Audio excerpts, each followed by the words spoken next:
Hit me. Bueno, amigos, bienvenidos a otra de las sesiones entrevistas de Hit Me. Hoy tenemos el honor de estar con una leyenda del rock que quizás no la conozcan tantos porque es muy famosa, pero por el trabajo que ha hecho desde atrás, desde la consola, en la producción y mezclando. Ha estado con muchos grandes. Bienvenida a Hit Me, Silvia Massi. It's a pleasure for us because we know that you don't give Zoom's interview anymore and you made an exception for us. That's very kind of you. Well, it's because of you, Sid. Thank you. Yes. Thank you very much. Here at Hinby, we have artists from all over the world, but are stronger in Latin America because of my background, no? Yeah. Please tell us a little bit about your journey in the music business for the people that don't know you. Well, I was singing in a band in college, and I also was playing a flute, and I really enjoyed it. And I thought, oh, I'm going to be a star, let's do a recording. And then that was the first time I went into the studio was with my band, and the engineer was very kind, and he showed me how things worked, and he gave me a fader, and he says, and a knob, and he says, this is where your reverb is, this is where your echo is, this is where your level is, and now you have fun. And I started doing dub because my band played reggae, so I did dub versions of our songs, and I was hooked. I didn't realize that the dub reggae that I love and listen to is actually created by engineers in the studio, and instead of the musicians playing the instruments, that the studio is an instrument also. And I never realized it, but then I spent a lot of time learning, shadowing people. I didn't go to school for it. I did some training in broadcast, but really it was working, bringing coffee to people and doing errands. And then I would sit in the session, and then I would be able to see what's going on. And it was very, very exciting for me. I started working with punk rock bands in San Francisco. And then I had the opportunity to go to LA. And I thought, well, if I want to really do this, I have to go to LA because that's where the big music industry is. I went to LA and stuck it out for 15 years, and during that time I was able to connect with a lot of great musicians, and work with Prince, and work with Johnny Cash, and Tom Petty, and Rick Rubin. And then I produced some bands. I produced a band called Tool, and I worked with the Chili Peppers and produced a track with them. And so I've been producing ever since. It's just been a natural thing that I love to do. I also am a gear nut, so I've collected a lot of instruments and studio equipment that I can use for these recordings. So that's how I started. It just went for it. You were lucky to be in the place just in the right moment when everything was happening, no? Because it was Yes. the golden years. Yeah, it's funny because so much of it is in skill. You can have great recording skills, but if you don't have people skills, you're going to have a very difficult time working with musicians. You have to be able to draw out the performances from them, make them feel good, or if you want to get a certain type of performance, maybe you want to make them feel bad. you know there's different ways that you can manipulate the artist to get what you want. Do you feel that So, the things change from those years with working with musicians or now? oh, a little bit. I think I'm more interested now in doing mixing.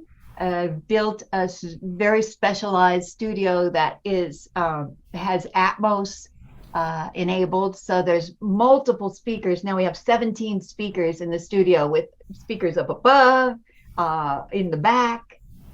So it's immersive, and it's a new type of experimentation that I love.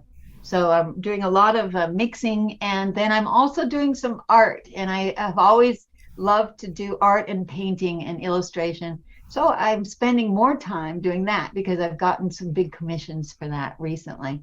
So, but life is good. You know, I get to play in the studio, and sometimes I go and travel and do some recording in Europe or in South America.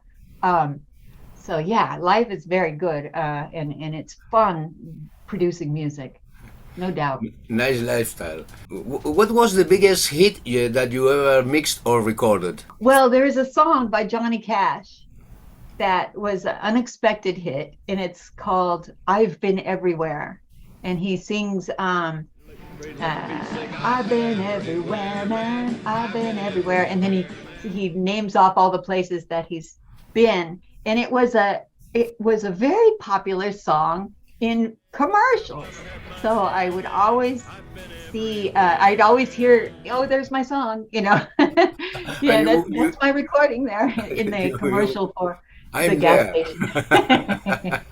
Yeah. I know that you worked at the Larrabee Sounds with artists such as Aerosmith, Babyface, Prince, and at the iconic Sound City with Sherry Crown, Queen of the Stone Age, Smashing Pumpkins, the Black Crowes, and Lenny Kravitz, just to name a few. Yeah. How many times did you have an aha moment and you went like, "This is a hit"? Any particular story that you can share with us? Wow. Well, the funny thing is, we recorded Tool, the album Undertow, and it was after it was finished and mixed that we all listened to it. You know, here's our record. We worked on it. We listened to it together.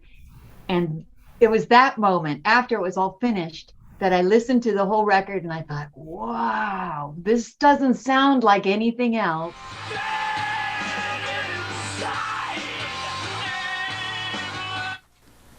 Rock song. Yes. Right. Rock song. Rock song. Heavy rocking. Heavy rock poetry. I don't know if it's a hit. It might be a hit, but dang, we love it, you know. So we just went with our gut. We weren't following any other sound. So yeah, I think the Tool was the biggest surprise. I had a feeling that it was going to be a hit, and it did. It's double platinum, I guess, sales. So that's more than 2 million albums, and it's still selling. Whoa. Yeah. How is about working with Rick Rubin, with System of a Down, Red Hot Chili Pepper, Tom Petty, Slayer, all that bands? Yeah, I learned so much from Rick Rubin because he's a special kind of producer. Like for me, I'm a producer who's in the studio, and I use studio equipment to create the sounds. For Rick, he's a fan. He's listening to the songs. He will not even start a project until he has all the songs collected. And he might tell, if he's working with the Chili Peppers or someone, he might say, "Okay, I need 300 songs." I need 300. And then out of the 300, they'll whittle it down, and then they pick the best 20 songs out of 300. Well, you know, if you have that many songs to choose from and you pick only the best 20, that's going to be some good songs, right? So this is how he works. He's waiting to hear the song because he's a fan. He loves music. He grew up on the Beatles. And so he's got that kind of pop sensibility, but he's also experimental and ready to take chances, as he's done so many times, and he's not afraid of failure. And you hear about his successes, but there's plenty of failures too, plenty of projects that never got heard. And it's like anybody, you know, you're gonna have some winners and you're going to have some losers.